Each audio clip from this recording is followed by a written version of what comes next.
25 ವರ್ಷದಿಂದ ಯಾರು ಮಾಡದೇ ಇರೋ ಕೆಲಸನ ನೀನ್ ಮಾಡ್ಬಿಡ್ತೀಯಾ? ಏಯ್, ನಾಳೆ ವಿಗ್ರಹನ ನೀನು ಪೂರ್ತಿ ಮಾಡಬಾರ್ದು. ನಿನಗೆ ಜೀವದ ಮೇಲೆ ಆಸೆ ಇದ್ರೆ ಆದಷ್ಟು ಬೇಗ ಈ ಊರ್ ಬಿಟ್ಟು ಹೋಗ್ತಾ ಇರೋ. ನನ್ನ ಪ್ರಾಣ ಹೋದ್ರೂ ಪರವಾಗಿಲ್ಲ, ನಾನು ವಿಗ್ರಹ ಮಾಡದೆ ಊರ್ ಬಿಟ್ಟು ಹೋಗಲ್ಲ ಕಣ್ರೋ.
ಅಮ್ಮನವರ ವಿಗ್ರಹದ ಸಂಪೂರ್ಣ ಕೆತ್ತನೆ ಕೆಲಸ ಆಗೋಗಿದೆ.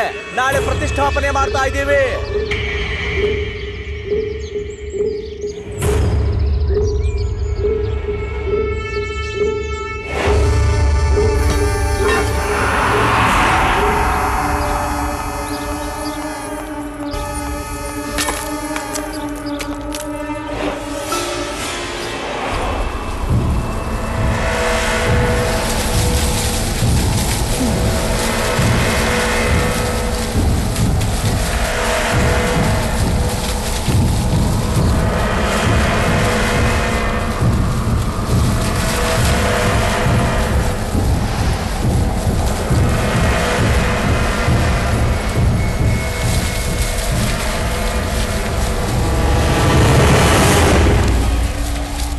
ಹೊಡೆದಾಕ್ಬಿಡಿ ಅಮ್ಮ.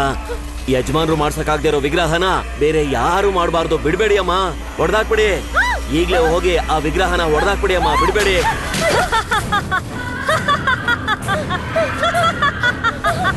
ನಿಮ್ ಕೈಲಿ ಆಗದೆ ಇರೋದನ್ನ ಬೇರೆ ಯಾರ ಕೈಲೂ ಮಾಡೋದಿಕ್ ಬಿಡ್ಬೇಡಿ. ಹೋಗಿ ಹೋಗಿ ಹೊಡೆದಾಕ್ಬಿಡಿ. ಭಿನ್ನವಾಗಿರೋದನ್ನ ಯಾರು ಪ್ರತಿಷ್ಠಾಪನೆ ಮಾಡಲ್ಲ. ಹೋಗಿ.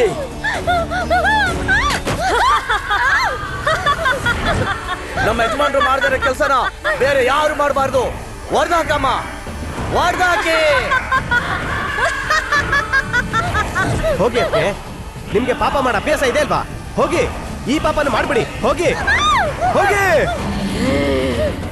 ಏನು ಮಾಡ್ಬೇಡ ನಂಗೆ ಮಾಸನಿ. ಮಾಸನಿ ನಂಗೆ ಏನು ಮಾಡ್ಬೇಡ, ಸಾಯಿಸ್ಬೇಡ ಮಾಸನಿ. ಬೇಡ, ಹತ್ರ ಬರ್ಬೇಡ. ನನ್ನ ಕುಟುಂಬದ ಗೌರವಕ್ಕೋಸ್ಕರ ಇವನಿಗೆ ನಾನು ವಿಷ ಕೊಟ್ಟು ಸಾಯಿಸಿದೆ. ಅಂದ್ರೆ ಚಿಕ್ಕ ಯಜಮಾನ್ರಿಗೆ ವಿಷ ಕೊಟ್ಟು ಸಾಯಿಸಿದ್ದ? ಬೇಡ, ನನಗೇನು ಮಾಡ್ಬೇಡ. ಬೇಡ, ನೀನೇನು ಮಾಡಿಲ್ಲ ಅಂತ ನಾನು ಎಲ್ಲರ ಹತ್ರ ಒಪ್ಕೋತೀನಿ. ನೀನ್ ಮಾನಿಗೆಟ್ಟವಳಲ್ಲ ಅಂತ ನಾನು ಎಲ್ಲರ ಹತ್ರ ಹೇಳ್ತೀನಿ. ನನ್ನ ಬಿಟ್ಬಿಡು. ಅಂದ್ರೆ ಮಾಸ ನೀವ್ ಒಳ್ಳೆ ಏನು ಮಾಡ್ಬೇಡ.